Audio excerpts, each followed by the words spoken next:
Hello friends, welcome back to my channel Pens and Syringes. I am a teacher and my husband is a nurse और together we make videos about teaching and nursing.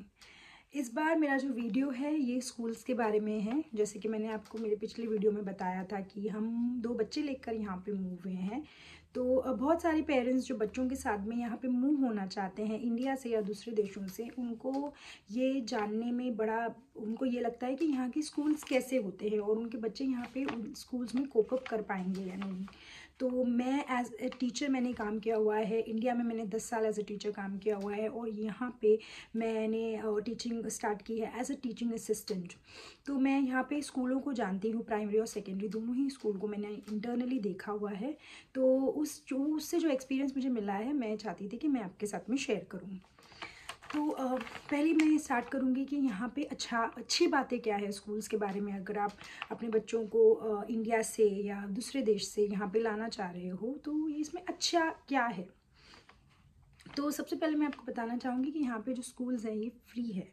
यहाँ पे आपको quality education free में मिलता है और अभी फ़िलहाल इस साल फ्री मील्स भी प्रोवाइड किए जा रहे हैं। पिछले साल भी प्रोवाइड हुए थे, इस साल भी प्रोवाइड हो रहे हैं। लंदन में फ्री मील्स भी प्रोवाइड किए जा रहे हैं आपके बच्चों को। तो क्वालिटी एजुकेशन आपको फ्री में मिलता है, सबको एक समान यहाँ पे एजुकेशन मिलता है। आप जब अपने बच्चे को स्कूल छोड़ने जाओगे तो आप देखोगे कि आपके लेवल के जो लोग हैं या फाइनेंशियली जो थोड़े वीक है या फाइनेंशियली जो अच्छे हैं, उनके सब के बच्चे एक साथ एक ही क्लासरूम में बैठकर पढ़ाई करते हैं।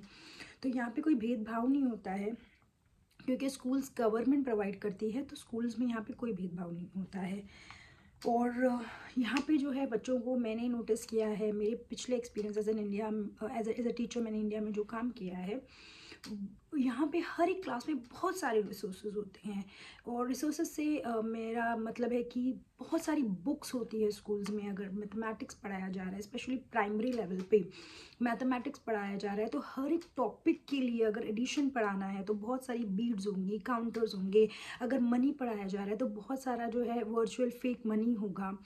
क्लॉक पढ़ाया जा रहा है, टाइम पढ़ाया जा रहा है, तो यहाँ पे क्लॉक्स होंगी। तो हर एक टॉपिक जो पढ़ाया जा रहा है उसको उसके रिलेटेड जो रिसोर्सेज है जो बच्चों को hands on learning, practical learning के लिए काम आते हैं, वो सारे रिसोर्सेज अवेलेबल होते हैं। क्योंकि मैथमेटिक्स एक बहुत ही एब्स्ट्रैक्ट कॉन्सेप्ट है, उसमें रिसोर्सेज का होने से बच्चों को जो है काफ़ी चीज़ें समझ में आ जाती है। और इंग्लिश के भी रिलेटेड यहाँ पे बहुत सारी बुक्स अवेलेबल होती है क्लासरूम्स में। और टाइम टू टाइम बच्चों को ब्रेक्स दिया जाता है टू रीड दीज बुक्स। अगर कोई बच्चा पढ़ाई में वो अच्छा है और उसने अपना जो असाइनमेंट है वो दूसरे बच्चों से पहले किया जा रहा है, पहले कर लिया है, तो उसका टाइम नहीं वेस्ट करके उसको एक बुक दिया जाता है। एक रीडिंग कॉर्नर होता है जहाँ पे बच्चा बैठ के बुक रीड करता है। इससे एक पैशन डेवलप होता है रीडिंग के लिए। यहाँ पे जो है मैंने ये भी देखा है कि सेकेंडरी स्कूल्स जो होती है बहुत सारे ऑप्शंस प्रोवाइड करती है अपने बच्चों को करियर चूज़ करने में जो उनकी मदद कर सके। जैसे यहाँ पे 7th और 8th स्टैंडर्ड्स में आपको बहुत सारे सब्जेक्ट्स का एक्सपोजर दिया जाता है और ईयर 9 में जाके आपको अपना फेवरेट सब्जेक्ट सेलेक्ट करना होता है। तो स्कूल्स आपको हर एक ऑप्शन देती है। 7th और 8th में आपको आर्ट, कुकरी, आपको कंप्यूटर्स, आपको हिस्ट्री, हर एक चीज़, सोशियोलॉजी, क्रिमिनोलॉजी, हर एक चीज़ का आपको एक आइडिया दिया जाएगा। और उसके अकॉर्डिंग फिर आपको ईयर 9 में आपको अपने लिए एक आपको जो सारी ऑप्शंस में से ईयर 9 में आपको अपने लिए सब्जेक्ट्स चूज़ करने होते हैं। तो बहुत सारे ऑप्शंस, बहुत सारा ऑप्शंस आपको छोटे लेवल पे ही दिया जाता है, स्कूल्स लेवल पे, ताकि आप जो है अपने फेवरेट आप जान सको कि आपको क्या पढ़ने में इंटरेस्ट है और उस हिसाब से आप सेलेक्ट कर सको। ईयर 9 में आपका फेवरेट जो भी आपको जो पढ़ना अच्छा लगता है वो आप सेलेक्ट कर सको। जैसे कोई फोर्सफुली आपको कोई सब्जेक्ट बस पढ़ना है ऐसे नहीं होता है। वो कुछ जो बेसिक सब्जेक्ट्स होते हैं जो पढ़ने ही होते हैं वो होते हैं, उसके अलावा आपको काफ़ी ऑप्शनल सब्जेक्ट्स दिए जाते हैं। यहाँ के जो स्कूल्स है वो स्पेशल एजुकेशन नीड्स बच्चों के लिए बहुत ज़्यादा बढ़िया है। इन बच्चों का यहाँ पे बहुत ख्याल रखा जाता है, उनके लिए स्पेशलाइज्ड टीचर्स अरेंज की जाती है। बच्चा अगर ऑटिस्टिक है, डाउन सिंड्रोम है, बिहेवियरल इश्यूज़ है, उसको यहाँ पे बहुत ज़्यादा समझा जाता है। एक्सपर्ट्स होते हैं, काउंसलर्स होते हैं जो उनको बहुत अच्छा उनका बढ़िया से इंतज़ाम होते हैं। उनके लिए सेपरेट रूम्स होते हैं जहाँ पे वो पढ़ाई करते हैं। उनके जज्बातों को यहाँ पे बहुत ही ज़्यादा अच्छे से समझा जाता है। टीचर्स यहाँ पे वेल ट्रेंड होती हैं वैसे बच्चों को हैंडल करने में, और हर एक क्लास में टीचिंग असिस्टेंट्स होते हैं जो इन बच्चों का खासा केयर करते हैं और बहुत ही अच्छे से जो है इनको पढ़ाया जाता है। यहाँ पे स्कूल्स में आफ्टर स्कूल्स क्लब होते हैं, जो वर्किंग पेरेंट्स होते हैं उनके लिए ये एक बढ़िया ऑप्शन होता है, क्योंकि चाइल्ड केयर यहाँ पे बहुत महंगा है। तो यहाँ पे मॉर्निंग क्लब्स होते हैं जो सुबह में 1 घंटा एक्स्ट्रा आपके बच्चों को देख लेते हैं, और शाम को यहाँ पे कई स्कूल्स में ये क्लब होते हैं, कुछ स्कूल्स में नहीं भी होते हैं। इसीलिए अगर आप कोई इन क्लब की ज़रूरत है तो आप बच्चे को एडमिशन करवाने से पहले पूछ लीजिए कि ये स्कूल में अवेलेबल है या नहीं ये क्लब। जो इवनिंग क्लब्स होते हैं, बच्चे यहाँ पे स्कूल नॉर्मली 8:30 से 3:30 बजे के होते हैं, या 3, सवा 3, 3:30 के बीच में छूट जाते हैं। उसके बाद जो है 1 घंटा, 2 घंटा या 3 घंटा, जैसे मेरी डॉटर के स्कूल में 3 घंटा एक्स्ट्रा बच्चों को स्कूल में रखने का अरेंजमेंट है, जो पर आवर कभी कोई स्कूल्स में 3 पाउंड उसका चार्ज होता है, मेरी बेटी के स्कूल में 5 पाउंड उसका चार्ज है पर आवर का। तो आप अगर देर तक काम करने वाले हो, बच्चों का स्कूल 3:30 बजे छूट जाता है, अगर आपको 4:30 बजे तक रखना है तो आपको 5 पाउंड देना होगा। 5:30 तक रखना है तो आपको कुछ 7 पाउंड देने होते हैं। अगर आपको 3 घंटा रखना है तो कुछ 9 पाउंड देने होते हैं। तो उस हिसाब से जो है आपका बच्चों का आफ्टर स्कूल अरेंजमेंट भी हो जाता है। और यहाँ पे जो टाइम टेबल है वो मैंने देखा है कि काफ़ी वेल ऑर्गेनाइज्ड है। यहाँ पे बच्चों को बहुत प्ले टाइम दिया जाता है। यहाँ पे होम रूम ट्यूटर्स होते हैं। ईयर 6 तक एक ही टीचर होता है जो सारे सब्जेक्ट्स पढ़ाता है। अनलाइक इंडिया में जो स्कूल में मैं पढ़ा रही थी वहाँ पे अलग अलग टीचर्स होते थे अलग अलग सब्जेक्ट्स के, लेकिन यहाँ पे होम रूम ट्यूटर्स होते हैं, एक ही टीचर आपको सारे सब्जेक्ट पढ़ाता है, except for some special languages है या पीई है या फिर कंप्यूटिंग है। ये जो सब्जेक्ट्स है इनके लिए अलग से टीचर्स आते हैं, बट इंग्लिश, मैथ और बेसिक जो साइंस वगैरह बाकी सब्जेक्ट्स हैं वो सारे जो है वो एक ही टीचर पढ़ाता है। और प्ले टाइम बहुत ही अच्छे से डिस्ट्रीब्यूट होता है।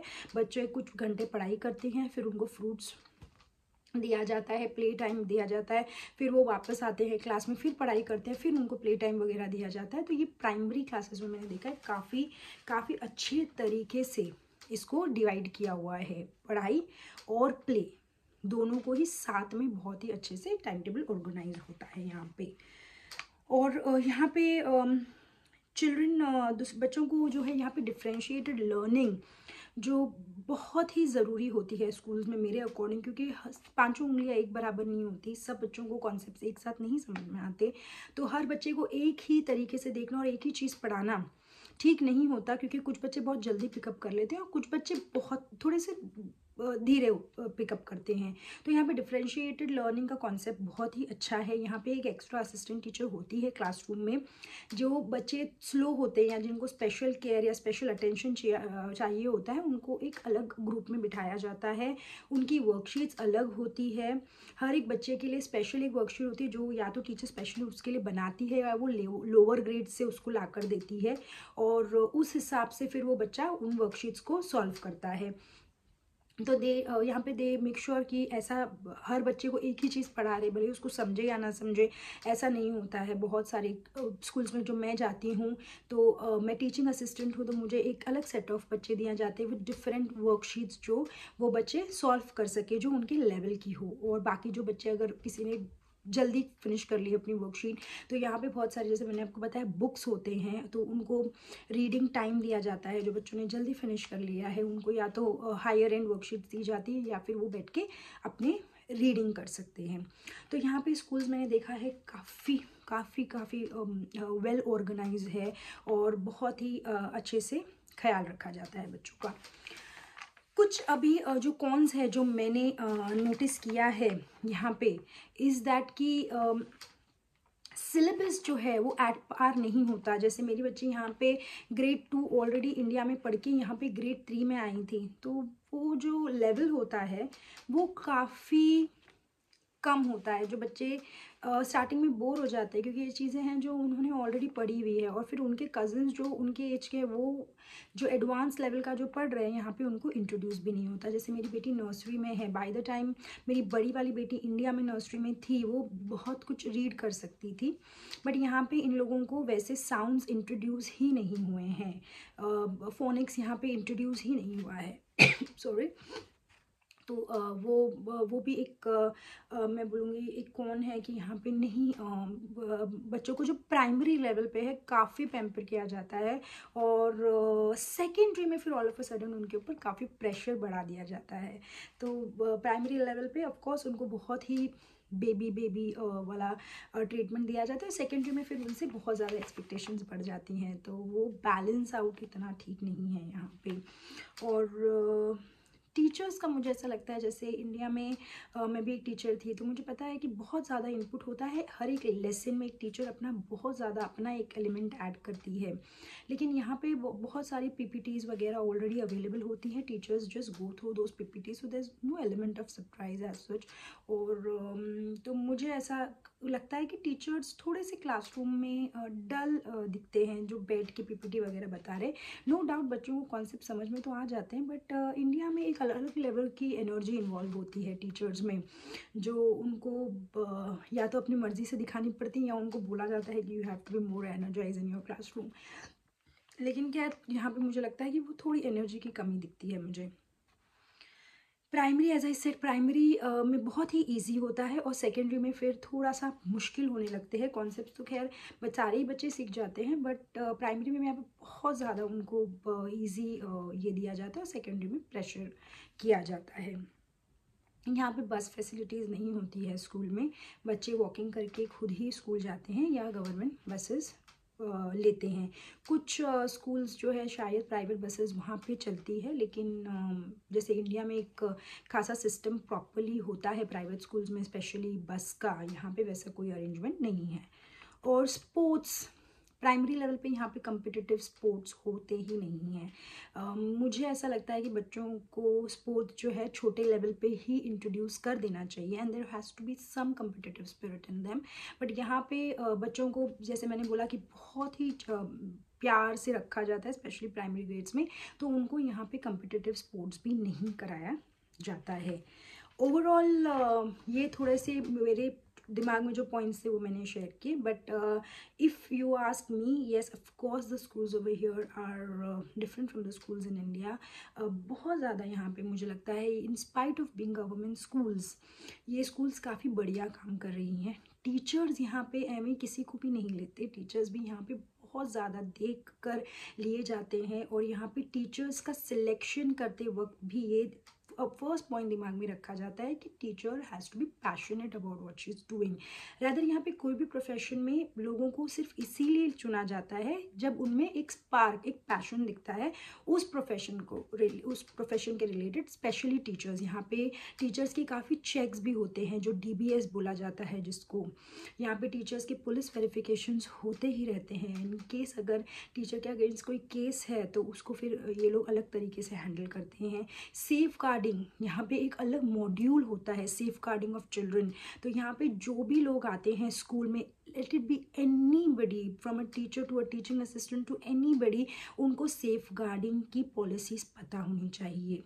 यहाँ पे हर एक स्कूल में एक safeguarding, designated safeguarding lead होता है, जो ये टेक केयर करता है कि स्कूल में सेफ गार्डिंग के इश्यूज़ अगर हैं तो उसको किस तरीके से टैकल किया जा रहा है। सेफ गार्डिंग के कंप्लेंट्स को यहाँ पे बहुत ज़्यादा सीरियसली लिया जाता है, और बच्चों को यहाँ पे अगर थोड़ा सा भी कुछ अगर बच्चे को लग गई है या कुछ, उसको बहुत सीरियसली लेते, पेरेंट्स को इमीडिएटली इन्वॉल्व किया जाता है, इन्फॉर्म किया जाता है। तो ओवरऑल मुझे यहाँ की स्कूल्स काफ़ी अच्छी लगती है। और अगर आप इंडियन गवर्नमेंट स्कूल्स और यहाँ की गवर्नमेंट स्कूल्स में, of course there is no comparison at all, but India की प्राइवेट स्कूल से भी मुझे लगता है इनका क्वालिटी ऑफ एजुकेशन काफ़ी बेटर है। The way they choose their their teachers, the whole process itself involves lots of rounds, and they make sure that the teacher is efficient enough to be a teacher. तो काफ़ी मुझे अच्छा लगा यहाँ का education system. आपको कैसा लगता है मुझे बताइए, और अगर कोई भी सवाल है आपके मन में तो प्लीज़ ज़रूर कमेंट में पूछिएगा।